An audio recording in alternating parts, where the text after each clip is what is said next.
Pengaruh Happiness Index terhadap Sustainable Development Goals Index di negara maju dan negara berkembang. O'Brien tahun 2005 mendefinisikan kebahagiaan berkelanjutan sebagai pengejaran kebahagiaan yang tidak menguntungkan orang lain, lingkungan, atau generasi mendatang. Pada tingkat masyarakat, kebahagiaan yang berkelanjutan mensyaratkan negara-negara memperhatikan dimensi sosial, lingkungan, dan ekonomi dari pembangunan berkelanjutan. Kebahagiaan yang berkelanjutan diperlukan ketika kesejahteraan semua dan tingkat kepuasan hidup yang tinggi hanya dapat dicapai melalui pembangunan berkelanjutan. Studi ini mengilustrasikan penerimaan kebahagiaan berkelanjutan sebagai tujuan pembangunan berkelanjutan dan mengusulkan pendekatan untuk mencapai kebahagiaan melalui tujuan pembangunan berkelanjutan. Studi ini berfokus pada kebahagiaan berkelanjutan negara-negara di dunia yang telah mengadopsi tujuan pembangunan berkelanjutan. Ini mengkaji apakah dimensi pembangunan berkelanjutan secara efektif menjelaskan tingkat kebahagiaan di negara-negara. Misalnya, apakah kebebasan finansial juga menghasilkan lebih banyak kebahagiaan? Apakah penggunaan internet berdampak langsung pada kebahagiaan? Apakah keberlanjutan sosial mempromosikan kebahagiaan abadi? Dari tinjauan literasi, dapat disimpulkan bahwa Happiness Index berpengaruh terhadap SDG, serta individual using internet dan pertumbuhan ekonomi, juga berpengaruh terhadap Happiness Index dan SDG. Kami mengidentifikasi 3 model dengan menggunakan model persamaan OLS untuk menentukan korelasi antara Sustainable Development Goals dengan Happiness Index, Individual Using Internet, serta GDP per kapita sebagai berikut.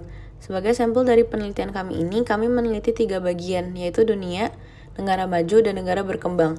Tujuan dari pemisahan negara ini adalah agar kami ingin tahu bagaimana variabel bebas dapat mempengaruhi variabel terikat. Dengan hasil di atas dapat diketahui bahwa Happiness Index signifikan terhadap SDG Index yang dapat dilihat melalui model 1 hingga model 4 walaupun menggunakan variabel bias ataupun tidak. Dengan demikian, seluruh model untuk melakukan penelitian ini yaitu Global Regression dengan sampel sebanyak 124 negara itu, nilai pertumbuhan ekonomi dan individual using the internet memiliki pengaruh signifikan dan bernilai positif, serta variabel kontrol pada penelitian ini yaitu Happiness Index memiliki pengaruh yang signifikan bernilai positif terhadap Sustainable Development Goals Index. Artinya, apabila nilai SDG mengalami kenaikan, maka nilai Happiness Index, individual using the internet, serta pertumbuhan ekonomi juga mengalami kenaikan. Setelah membahas hasil dari Global Regression, kemudian kami melanjutkan ke regresi kategori negara, yaitu negara maju dan negara berkembang, yang dimana terdiri dari 75 negara maju dan 49 negara berkembang. Dari diskusi di atas dapat diketahui bahwa negara berkembang memiliki dampak yang lebih besar dibanding negara maju. Tingkat kebahagiaan di setiap negara tidak semuanya memiliki pengaruh yang sama.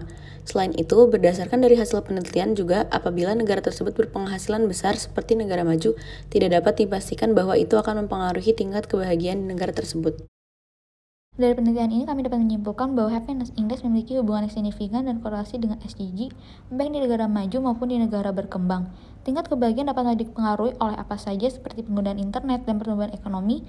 Internet dapat digunakan untuk menghemat waktu, memberikan informasi yang lebih jelas, dan juga dapat digunakan untuk menjaga kehidupan sosial yang membuat aktivitas ini menyenangkan atau terkadang tidak menyenangkan. Semua orang yang di atas memberi kita indikasi bahwa kinerja ekonomi suatu negara yang tinggi tidak selalu berjalan dengan keberuntungan kehidupan rakyatnya. Sekian yang bisa kami sampaikan. Terima kasih.